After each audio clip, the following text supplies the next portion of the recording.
Pineal के स्राव को योगिक शब्दावली में अमृत कहा जाता है, क्योंकि जब वो रिसने लगता है तो आपकी हर चीज मधुर और सुंदर हो जाती है। सेक्सुअलिटी उसे सीमित नहीं करती, बल्कि भौतिकता के साथ अत्यधिक पहचान उसे सीमित करती है। अगर आप उसे बहुत महत्वपूर्ण बना देते हैं तो आप विकृत दिमाग के हो जाएंगे। अगर आप उसे मिटाने की कोशिश करेंगे तो आपका दिमाग और भी विकृत हो जाएगा।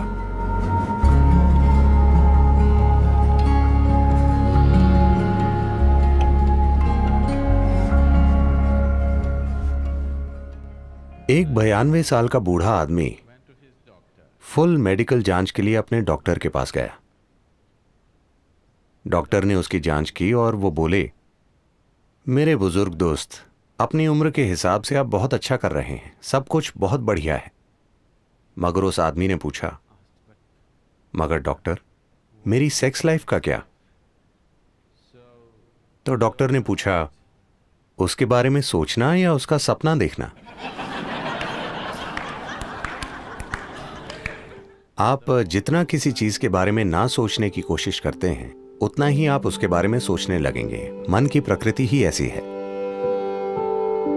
तो कई वजह हैं कि कोई व्यक्ति सेक्स में लिप्त होता है। कुछ के लिए वो सिर्फ सुख है, कुछ के लिए ये बंधन और साहचर्य को मजबूत करने का एक तरीका है। वरना लोग महसूस करते हैं कि वे एक दूसरे से दूर हो रहे हैं। वो भले ही ठीक हों, मगर बहुत से लोगों के दिमाग में ये बसा होता है कि अगर वो सेक्सुअली सक्रिय नहीं हैं तो वो वास्तव में दूर हो रहे हैं। ये सच नहीं है। आप किसी से बहुत करीब हो सकते हैं और जरूरी नहीं है कि शारीरिक रूप से जुड़े हुए हों, है ना? मगर समाज के दिमाग में ये होता है। खासकर दुनिया के इस हिस्से में लोग बड़े पैमाने पर मानते हैं कि अगर सेक्सुअलिटी नहीं है तो वास्तव में आपका रिश्ता नहीं है। वास्तव में रिश्ता शब्द, मुझे ये समझने में थोड़ा समय लगा कि यहां अगर आप एक रिश्ता कहते हैं तो आपसे ये समझने की उम्मीद की जाती है कि ये सेक्स आधारित रिश्ता है, बाकी कुछ रिश्ता नहीं है। अगर मेरा आपके साथ बहुत मजबूत रिश्ता हो सकता है और आपके शरीर से मेरा कोई संबंध नहीं हो सकता, है ना? मैं किसी भी तरह आपके शरीर के प्रति आकर्षित ना होते हुए भी आपके साथ बहुत मजबूत रिश्ता रख सकता हूं। मगर उन सभी संभावनाओं को पूरी तरह नकार दिया गया है। एक रिश्ते का मतलब है कि आपको किसी रूप में शारीरिक तौर पर शामिल होना है। पुरुष स्त्री या पुरुष पुरुष, स्त्री स्त्री, जो भी आप चाहें। मुख्य रूप से ये शरीर पर आधारित है। किस तरह का शरीर, ये व्यक्तिगत पसंद है, मगर मुख्य रूप से ये शारीरिक आधार है। ऐसा इसलिए हुआ क्योंकि कहीं ना कहीं शरीर के साथ हमारी पहचान के सामान्य स्तरों के परे चली गई है। ये शरीर के साथ अत्यधिक पहचान है। इसलिए शरीर आधारित रिश्ते समाज के मूल बिंदु बन गए हैं। जो अपने भौतिक शरीर से बहुत जुड़ा है वो स्वाभाविक रूप से सेक्स से प्रेरित है, क्योंकि यही सर्वोच्च चीज है जो वो जानता है। ऐसे तरीके हैं जिनसे आप कुछ ऐसा पा सकते हैं जो इससे कहीं अधिक बड़ा है। एक बार आप इससे बेहतर कुछ चख लें, फिर मुझे आपको बताना नहीं पड़ेगा इसे छोड़ दो या उसे छोड़ दो, वो वैसे ही खत्म हो जाएगा, है ना? कुछ साधना के तरीके हैं जो सेक्सुअलिटी से अधिक तीव्र हैं, जो सेक्सुअलिटी से अधिक आनंदमय हैं। एक स्तर पर यदि आप इसे देखें, योग के सभी आयाम किसी न किसी तरह आखिरकार पीनियल को सक्रिय करने की कोशिश करते हैं, क्योंकि एक बार जब वो रिसने लगता है तो आपकी हर चीज मधुर और सुंदर हो जाती है।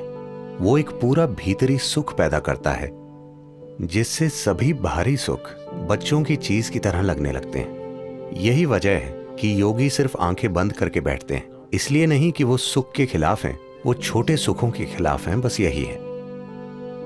तो शांभवी, इससे एक चीज जो होती है, ये पीनियल स्राव को बहुत हद तक उत्तेजित करती है, जिससे आप दिन भर एक तरह की मिठास में भीगे रहते हैं। यह आपको परम आनंद और आनंद की एक स्थिति में छोड़ देती है, क्योंकि पीनियल ग्लैंड सक्रिय होता है। यह आपके शरीर विज्ञान का एक पहलू है जो आपकी चेतना के काफी करीब है।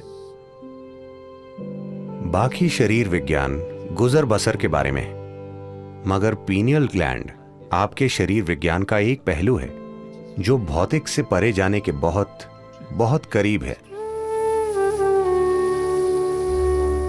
योगिक परंपरा में इस मिठास को अमृत या सुधा या जीवन अमृत कहा जाता है।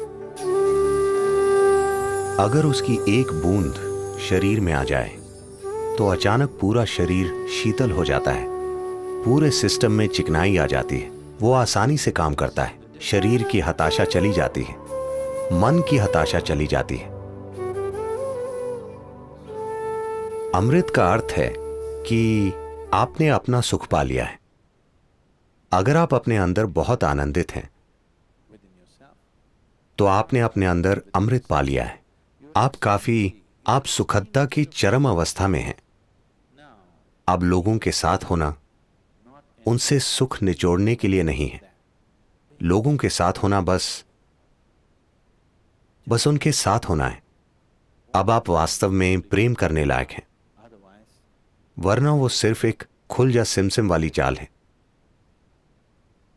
मैं तुमसे प्रेम करता हूं का मतलब है कि चाहे आप पर विश्वास हो या नहीं, उस पल के लिए वो आप पर विश्वास करते हैं, क्योंकि उन्हें भी किसी चीज की जरूरत है, आपको भी किसी चीज की जरूरत है ना?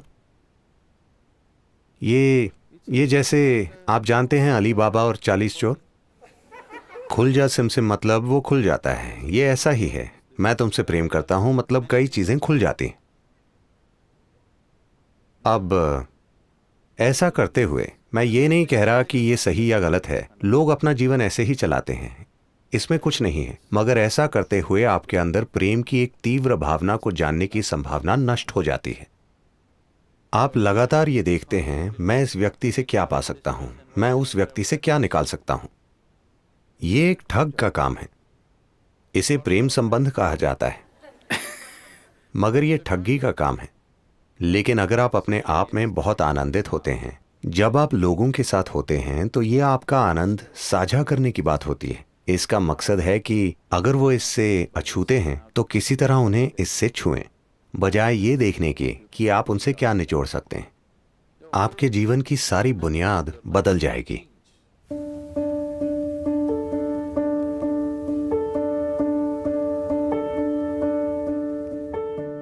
हाँ और नहीं। इस अर्थ में सेक्सुअलिटी उसे सीमित नहीं करती, बल्कि भौतिक के साथ अत्यधिक पहचान उसे सीमित करती है।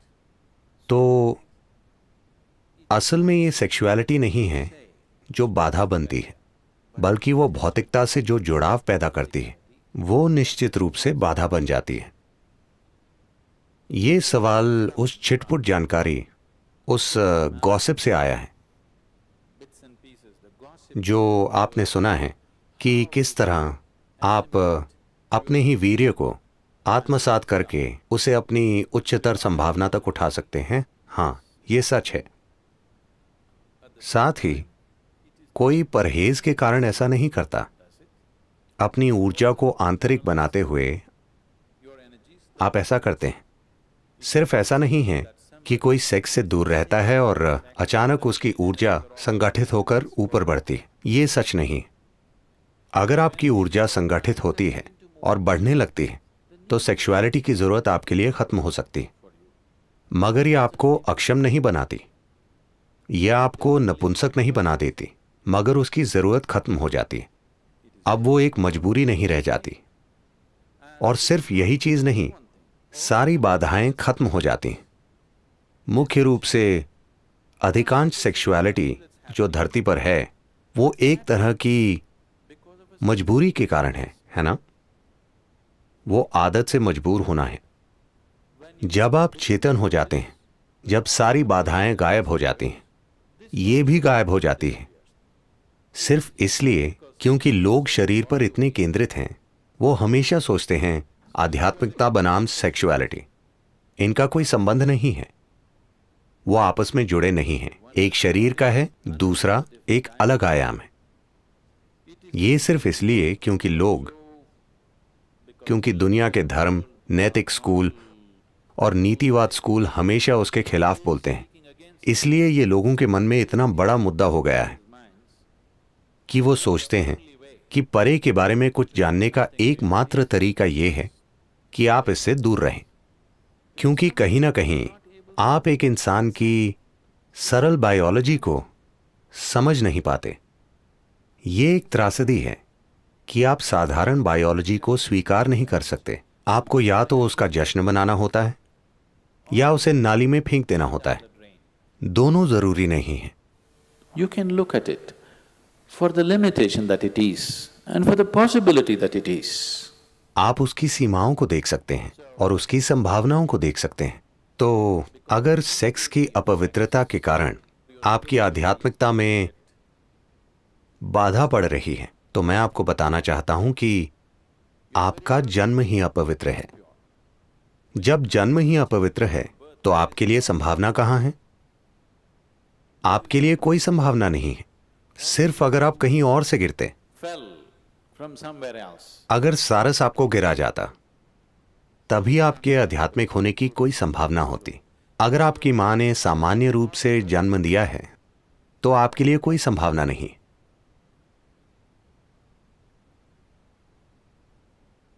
एक 6 साल की बच्ची एक दिन स्कूल से घर लौटी और पूछा, मम्मा मैं कैसे पैदा हुई थी? मां शर्मिंदा हो गई। वो बोली, एक सारस तुम्हें गिरा गया। वो बोली, ठीक है, उसने लिख लिया। मम्मा आप कैसे पैदा हुई थी? मुझे भी एक सारस ने गिराया था। मम्मा नानी कैसे पैदा हुई थी? उन्हें भी एक सारस ने गिराया था। फिर वो बच्ची गंभीर हो गई और वो नीचे जाकर बैठ गई और अपने होमवर्क में कुछ लिखना शुरू कर दिया। मां असहज महसूस कर रही थी। उसने खाना पकाना खत्म किया। तब तक लड़की ने अपना होमवर्क पूरा कर लिया था और किताब वहीं छोड़ दी थी। उसने जाकर उसे पढ़ा तो फैमिली ट्री के बारे में निबंध था। बच्ची ने लिखा था, मेरे परिवार में 3 पीढ़ियों से किसी का जन्म कुदरती रूप से नहीं हुआ है।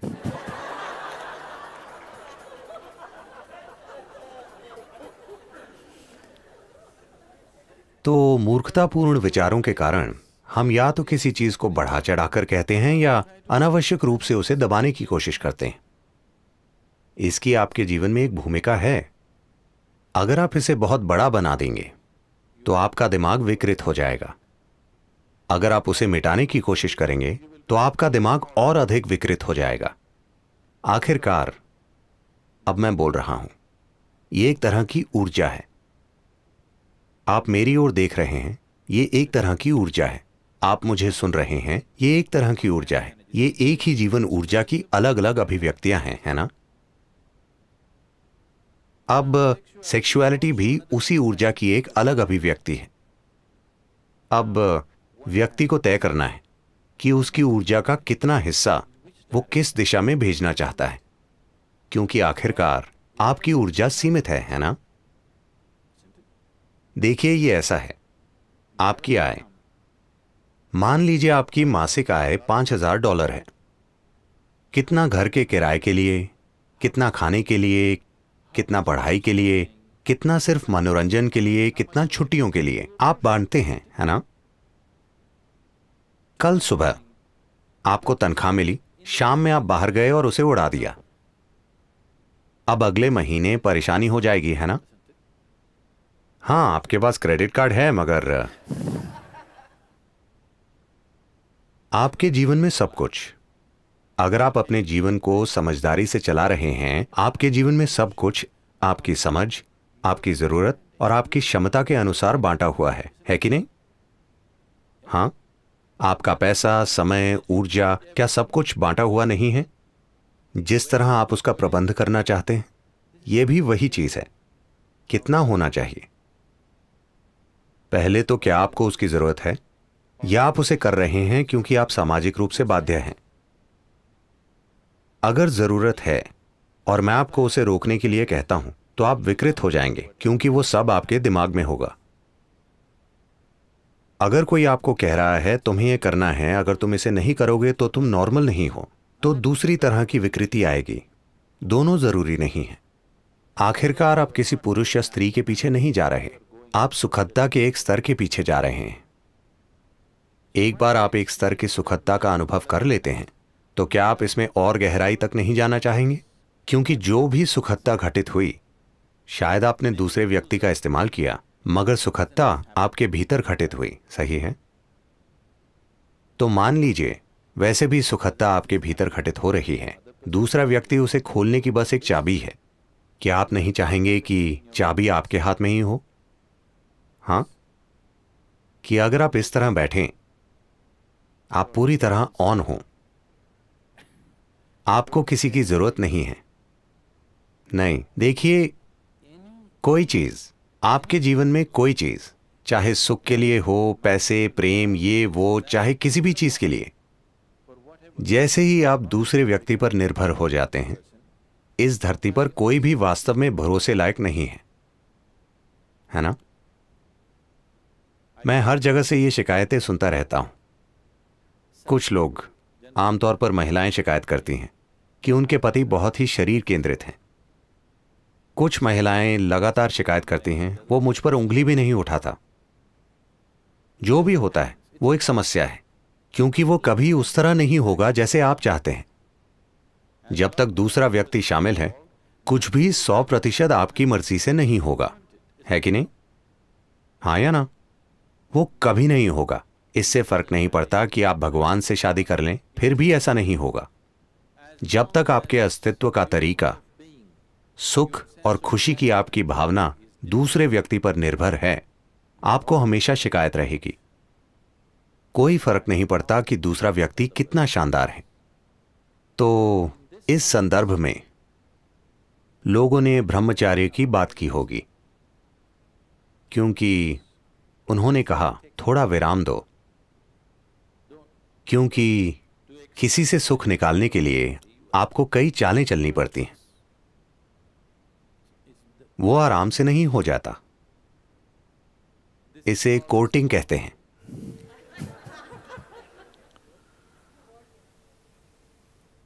एक बार कोर्ट में चले जाएं, फैसले का दिन आ जाएगा। उसमें काफी समय, प्रयास, ऊर्जा और तमाम दूसरी चीजें लगती हैं। निराशाएं, ईर्ष्याएं, समस्याएं, सब कुछ उससे जुड़ा होता है। तो किसी ने कहा, उन चीजों से थोड़ा दूर रहकर देखो कि क्या इसे आंतरिक रूप से पैदा किया जा सकता है, और फिर लोगों के साथ रहना आपके प्रेम के कारण अधिक होगा, आपकी जरूरत के कारण नहीं, जो निश्चित रूप से लोगों के साथ रहने का एक बेहतर तरीका है ना? यह निश्चित रूप से दूसरे इंसान को सम्मान देने का बेहतर तरीका है कि नहीं? इस पर थोड़ा ध्यान दीजिए। उस पर और उस पर और उस पर ध्यान देने के बजाय इस पर थोड़ा अधिक ध्यान दीजिए। जितना आनंद कोई दूसरा आपके लिए पैदा करेगा, ये उससे कहीं ज्यादा आनंद पैदा कर सकता है।